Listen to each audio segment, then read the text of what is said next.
हाय. साधी सोपी पारंपरिक अशी पुरणपोळी.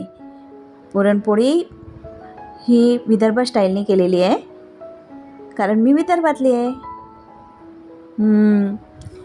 बघा कशी झाली. बरं, मी पुरण हे तुम्ही मला कमेंट करसाल की मला पुरण कसं करायचं आहे सांगा म्हणून, तरच मी पुरण सांगेल. पण पुरणपोळी कशी करायची विदर्भातली ते मी नक्की सांगेल. बघा, आमच्या इथे आहे ना, खूप पुरण घालून अशी जाड पोळी करतात आणि कणिक पातळ. बघा, मी कणकेचा गोळा घेतला आहे, त्याला छान लाटून घेतलं आहे. पुरणपोळीची जी आपण लाटून घेतो आहे ना पोळी साधी, त्याला छान लाटून घ्यायचं आणि पातळ लाटायची, जास्त जाड नाही ठेवायची. आणि बघा, पुरणाचा गोळा मी किती मोठा घेतला आहे, त्याच्यात दुप्पट तिप्पट घेतला आहे जवळपास. आता आपल्याला याचे कोन कापून घ्यायचे आहेत. जे साईडला राहिलेल्या कणिक आहे जास्तीची ते काढून घ्यायचे, म्हणजे आपली पोळी सर्व बाजूनी पुरण आतमध्ये समान राहील. बघा किती जाड आणि किती हे झालं आहे पुरण. बरं, आमच्या इकडे पुरण हे थोडं गोडच असते आणि भगर भगर होत नाही, मऊ होते छान आणि पोळीमध्येच राहते चिपकून. अशा पद्धतीने आमच्या इकडे करतात पुरणपोळी. बघा, आणि छान लाटून घ्यायची, जास्त पातळ नाही लाटायची आणि जास्त जाड पण नाही, मध्यम. बघा, दिसते ना तुम्हाला, वरून पुरण येत आहे बघा थोडं थोडं.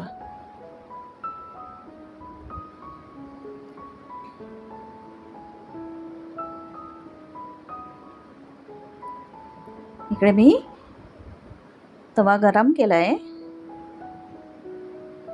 आता आपण पोळी टाकूया तिच्यावर.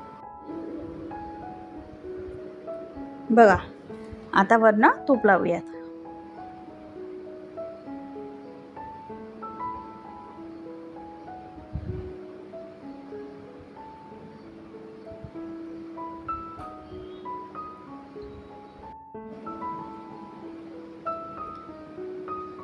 आता पुरणपोळी आहे ना, थोडी थोडी अशी फुगेल कुठे कुठे, तर खालची बाजू होत आली, आपण त्याला उलटी करून घेऊया. उलट सुलट केलं की दोन्ही साईडनं होईल छान. बघा, ह्या साईडला पण आपण तूप टाकूयात.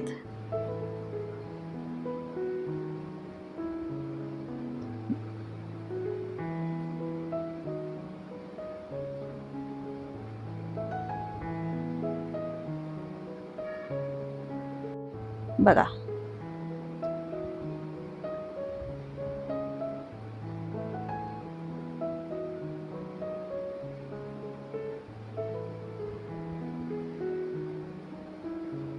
हे बघा कशी झाली पुरणपोळी. आता छान फुगते ती, पण जास्त नाही फुगत हा, कारण आमच्या इकडचं पुरण खूप सारं असते आणि कणिक थोडीशी असते, त्यामुळे जास्त नाही फुगत, पण फुगते थोडीफार. बघा,